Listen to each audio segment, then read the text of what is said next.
Assalamualaikum warahmatullahi wabarakatuh.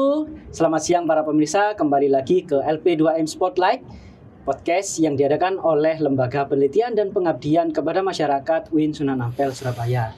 Dan di episode kali ini kita akan membahas tentang rebranding desa wisata ya. Jadi judulnya kali ini adalah rebranding wisata edukasi Kampung Kopi Gombeng Sari, Gombeng Sari, Banyuwangi. Dan untuk episode kali ini kita bersama dengan narasumber yang kebetulan akan menjawab dan menjelaskan semua tentang kampung wisata edukasi ini. Dan kami perkenalkan dulu dengan Bapak Dr. Muhammad Isfironi. Silakan bisa disapa dulu, Pak. Assalamualaikum warahmatullahi wabarakatuh. Para untuk pemirsa LP2M yang di Tresnani Gusti Allah sedoyo. Waalaikumsalam. Baik, Pak Isfironi. Jadi apa sih sebenarnya? Kita langsung ke pertanyaan aja, Pak ya. Latar belakang rebranding wisata ini seperti apa sih? Karena di situ ada kata-kata ya, berarti ini di branding kembali. Ini ada hubungannya dengan ikhtiar masyarakat Gombeng Sari yang dulu pernah ada. Nah, kemudian terpotong oleh kasus yang banyak memakan korban itu. Jadi kasus ini ini loh yang banyak mengganggu pernafasan itu kemarin COVID-19. Jadi saya mengenal kampung ini sejak sekitar 2016. Nah, pada waktu itu saya melihat bahwa sebetulnya karena memang banyak dari kawan-kawan saya, kawan kuliah, kawan mondok yang berasal dari sana, sehingga saya bolak-balik main ke sana. Saya melihat adanya potensi yang luar biasa, terutama potensi yang namanya kopi itu ya. Di sana itu kopi rakyat itu semakin hari jumlahnya semakin banyak. Semakin banyak.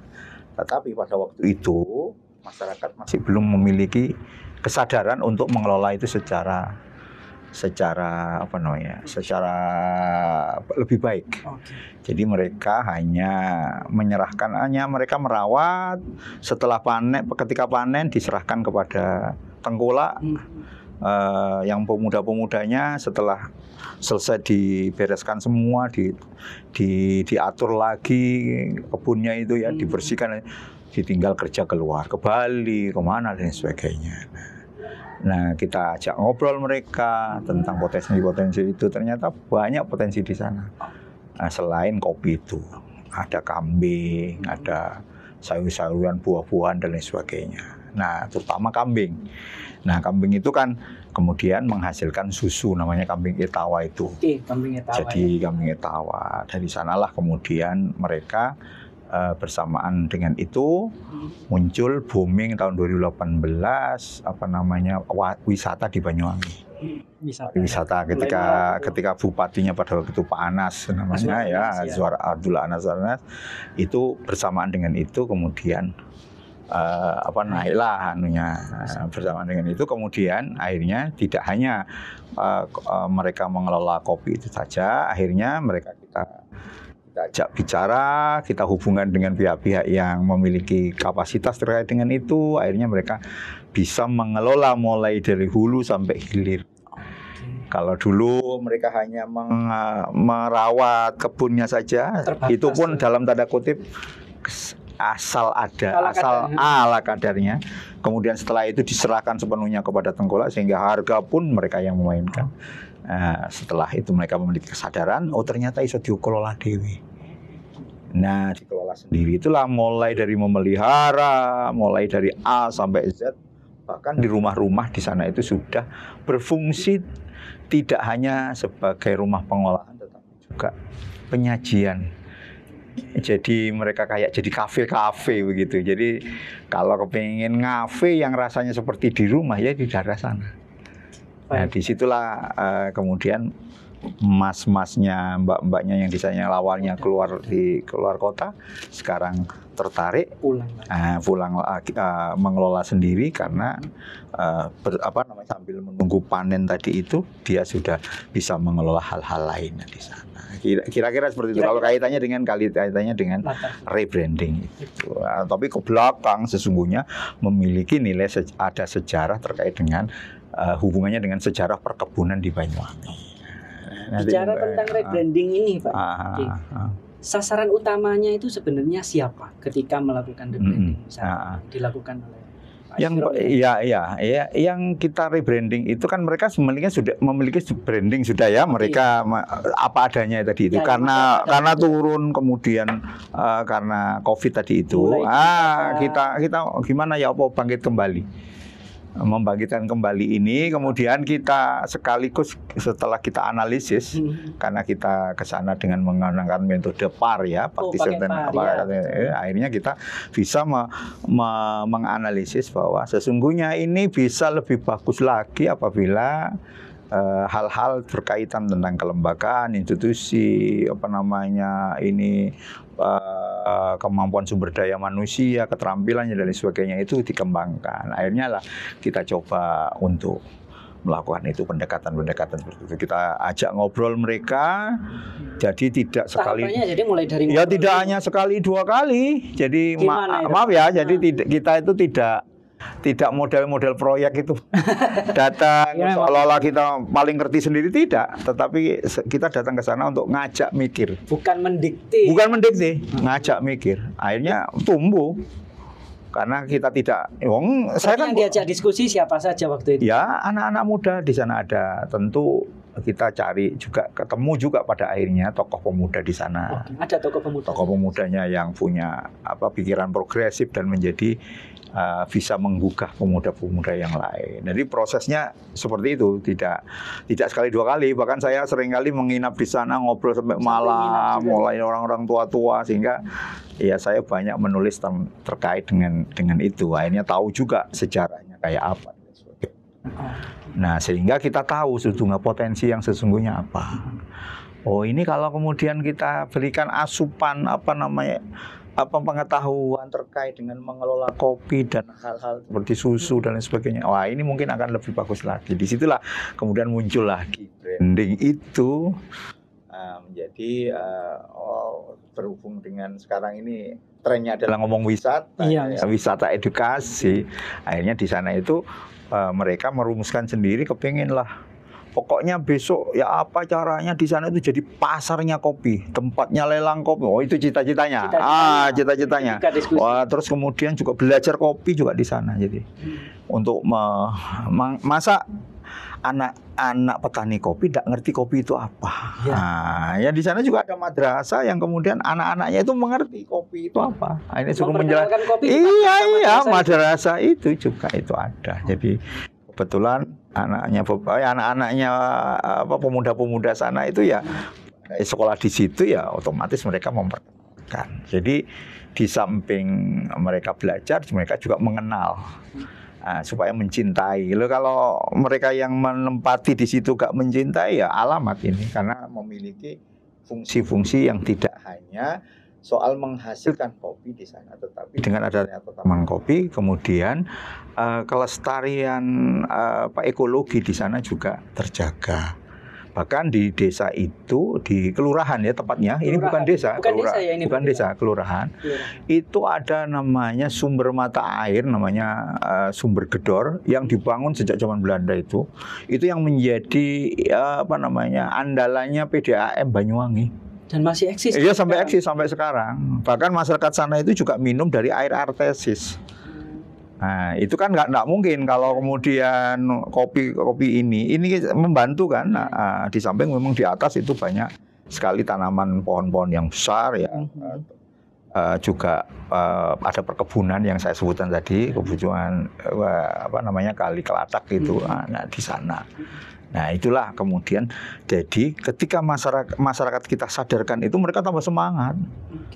Oh, ternyata kita ini apa yang kita lakukan tidak hanya untuk kita.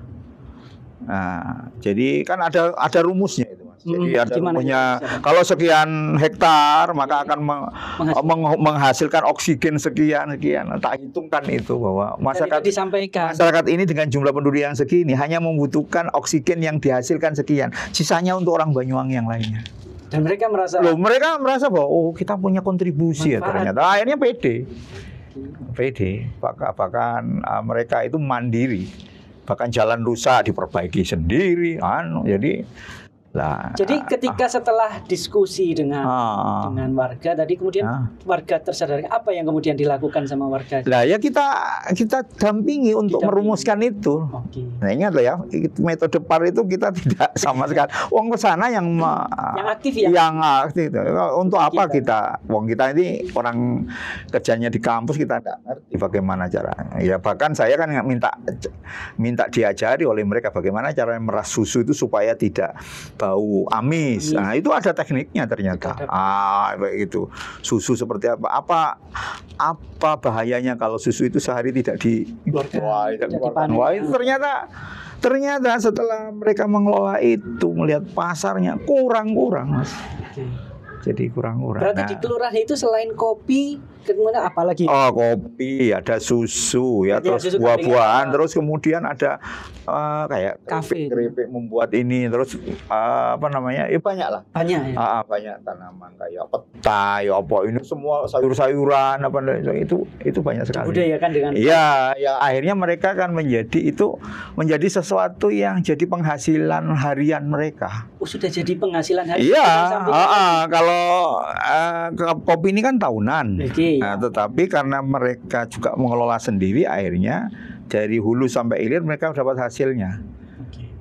Bisa jadi dia jual green bean-nya, tapi bisa jadi jual yang berbentuk sudah di roastingnya, berbentuk bubuknya yang sudah dikirim kemana-mana dan sebagainya. Nah, ini berarti hilir.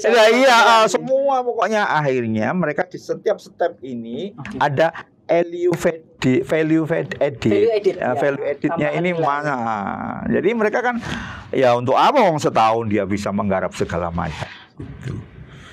Nah, kira-kira seperti itu ide rebrandingnya itu bagaimana membantu mereka untuk itu. Berarti memang itu sudah holistik sekali mulai dari awal sampai packagingnya. Iya, bagaimana sampai akhirnya mereka juga dengan penghasilan yang lumayan akhirnya mampulah membeli mesin-mesin untuk mesin dan sebagainya. Ya kita kan hanya membantu ya. Pihak kampus ini hanya membantu mendorong, kalaupun kita bantuan sifatnya barang-barang itu kan stimulus. Sisanya yang melanjutkan adalah warga asli yang di sana. Tapi yang lebih banyak kan bentuk pelatihan, termasuk yang paling akhir itu adalah bagaimana memasarkan lewat TikTok. Ya, saya mau tanya tentang itu karena bicara rebranding nggak mungkin tanpa itu. Gimana itu waktu itu? Lah, ya mereka kan nggak mengerti. Bahkan ada satu pertanyaan yang saya tanyakan, apa bedanya belanja di Shopee dengan belanja di TikTok? Mereka nggak tahu. Ya kan sama-sama belanjanya, Pak. Ya nggak sama. Nah ini algoritma sosial media kan harus kita kuasai. Saya katakan bahwa kalau belanja di Shopee itu orang sengaja mau belanja. Tapi kalau di TikTok orang nggak sengaja belanja. Nah, makanya dia kenapa kok kemudian di sana itu dinamikanya luar biasa, karena mereka sakjane. Katakan lihat misalnya lihat podcast ini. Di sini ada ini kan tinggal di tag aja di keranjang kuning jadi ini kan. Ini tinggal di tag aja bahwa di sini sudah ada di keranjang kuning. Kalau di TikTok kan sebenarnya seperti itu. Tinggal ngeklik beli selesai. Padahal awalnya nggak mau beli jadi beli. Nah, kita memperkenalkan tentang algoritmanya itu.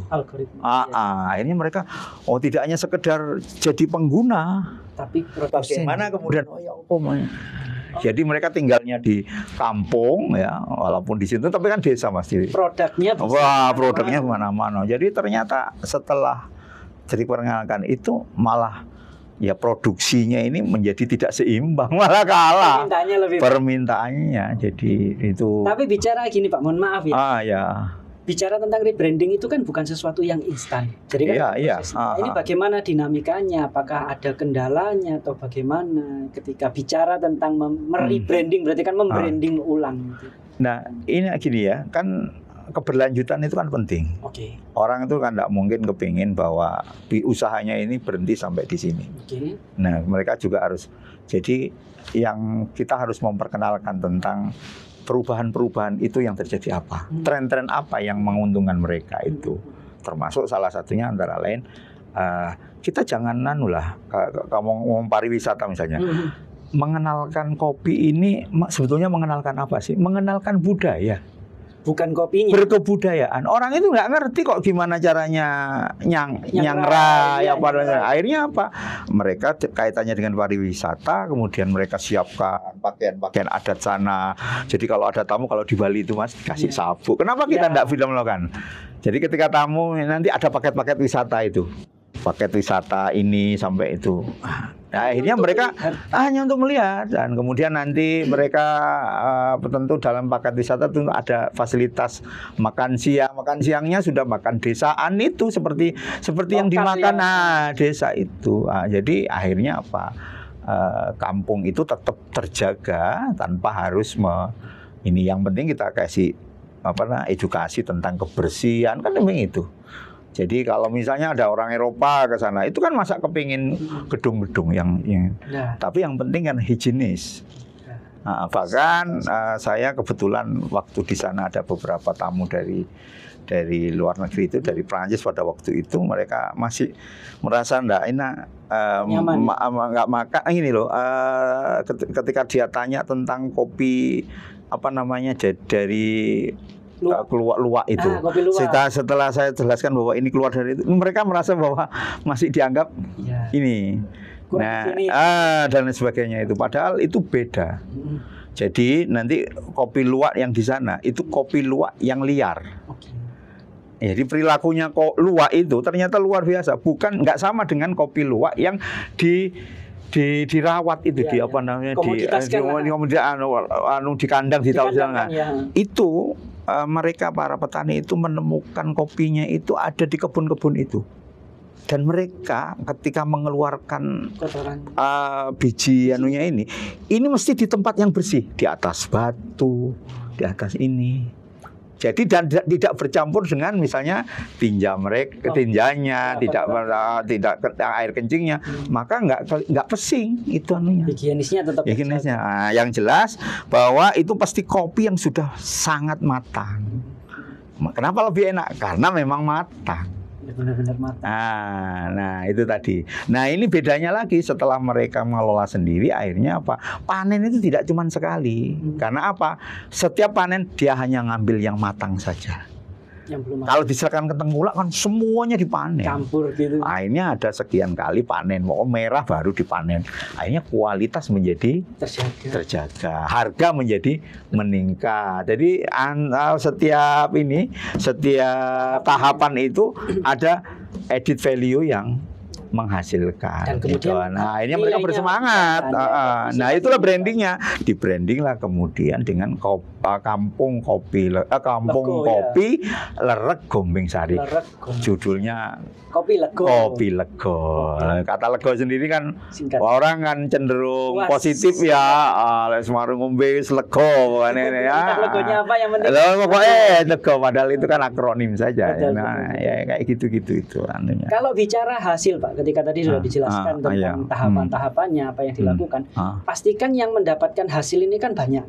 Hasil konkretnya itu seperti apa? Mungkin ada cerita dari petani yang dari apa kemudian berubah jadi apa, atau bagaimana dari pihak pemerintah kelurahannya itu seperti apa? Mungkin ada cerita setelah dilakukan rebranding ini apa yang kemudian dirasakan? Ya mereka itu merasa kemudian sebetulnya mereka tidak perlu bantuan siapa-siapa. Akhirnya ya. Tapi mereka sebetulnya kalau ngomong pemerintah itu sebetulnya yang dibutuhkan itu aja bukan mereka kepingin dibantu dalam pengertian seperti orang dibantu jalan, tetapi hal-hal yang berkenaan dengan pemasaran dan lain sebagainya itu bagaimana bisa dibantu ya. Tapi kemandirian tadi itu yang menjadikan mereka menyadari bahwa kita ini bisa maju kalau kita sendiri mandiri. Kita bisa mengelolanya. Bahkan pemerintah daerah rutin sekali datang ke sana mengapresiasi. Walaupun dalam tanda kutip, maaf ya, saya nggak mau memberikan penilaian, tetapi ya dalam hal ini kan ikut mempromosikan juga pemerintah daerah. Jadi di Banyuwangi ini saya sering kali guyonan begini. Jadi bupati di Banyuwangi ini gampang soalnya, enteng karena masyarakatnya wis tangi. Sudah mandiri. Ya, jenggirat tangi sehingga sebetulnya jadi bupati ini tinggal tanya apa kesulitanmu kan. Jadi tinggal begitu ya. Daripada masyarakatnya masih tidur, kemudian masih harus diajari dan lain sebagainya. Itu di situ. Berarti termasuk misalnya pemudanya, masyarakat di sana, infrastruktur itu sudah akhirnya berkembang dan semakin. Iya, artinya lembaga-lembaga di sana yang berkaitan itu ya tinggal memberikan fasilitas yang kalau memang mereka mempermudah saja lah. Sebetulnya itu. Tapi yang namanya birokrasi kan aturannya macam-macam ya. Tapi mereka sudah bisa pahami bahwa tergantung kepada kita sendiri. Itulah yang penting.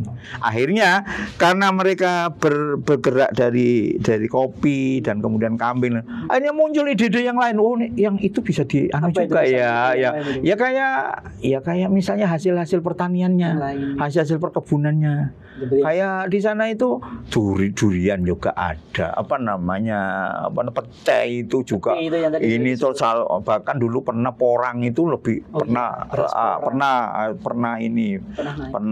juga itu rame itu kan kaitannya dengan itu. Ya akhirnya yang terpenting adalah menghasilkan satu ide-ide baru tentang potensi masyarakatnya di sana, potensi alamnya di sana juga bisa dikembangkan lagi. Ya, dan yang terbaru kalau menurut saya adalah kesadaran mereka akan keberlanjutan ekologis ini. Jadi itu yang terpenting.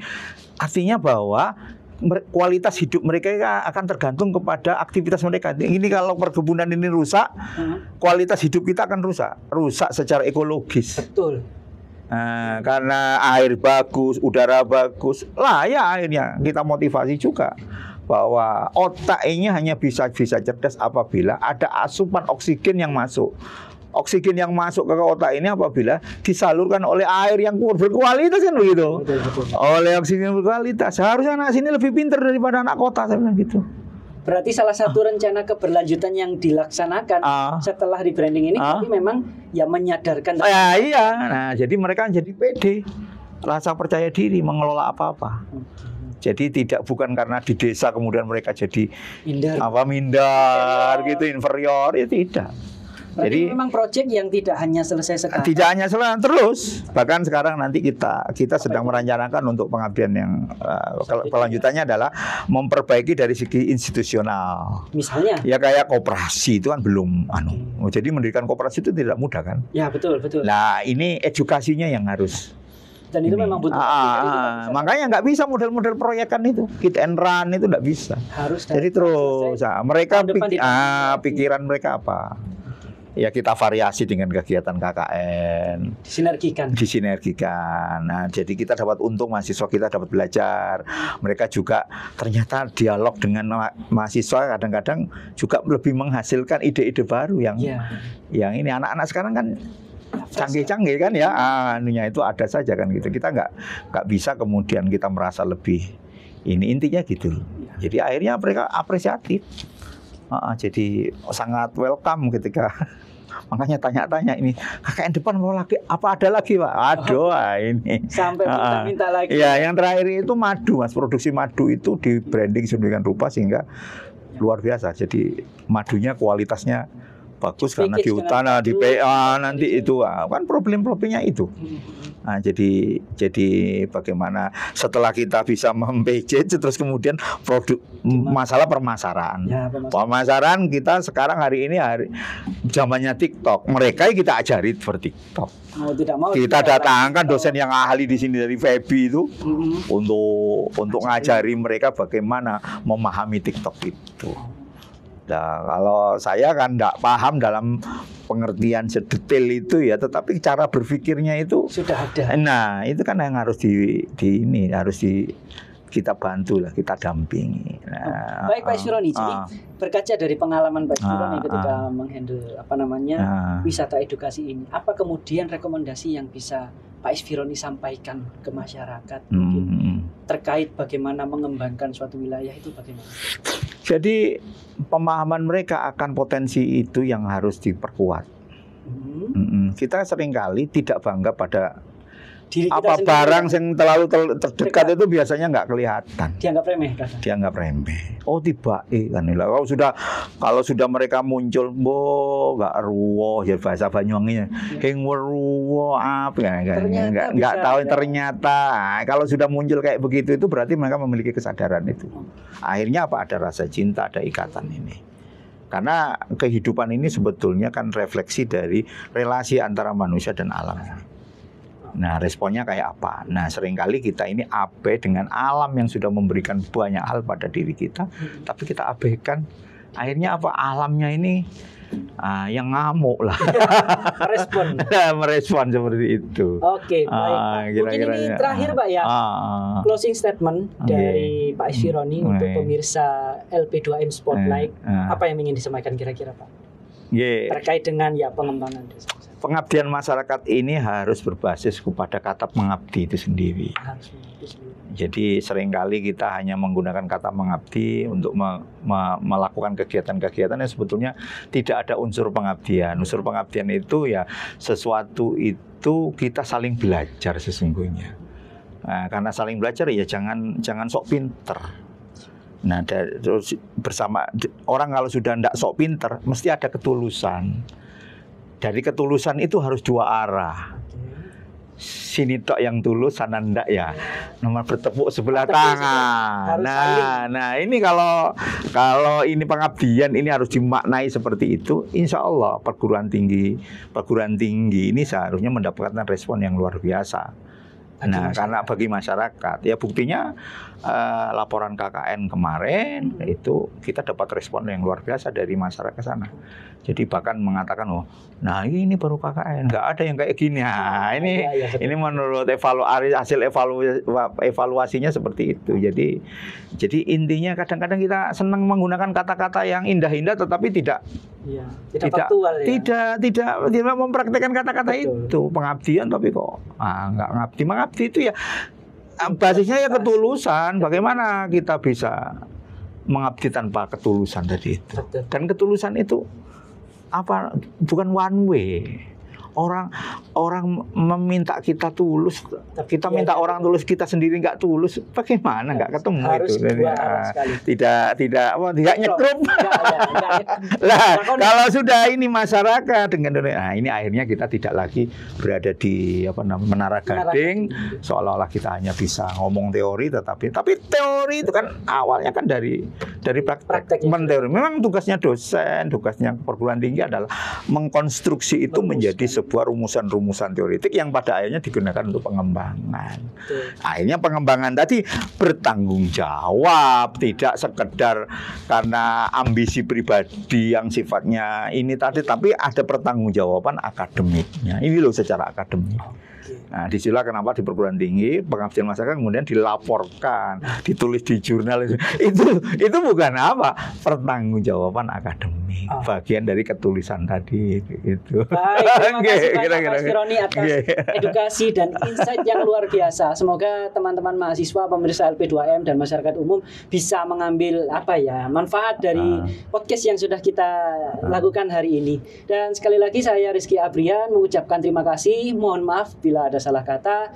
Terima kasih. Ihdinas siratal mustaqim. Wallahul muwaffiq ila aqwamit thoriq. Wassalamualaikum warahmatullahi wabarakatuh.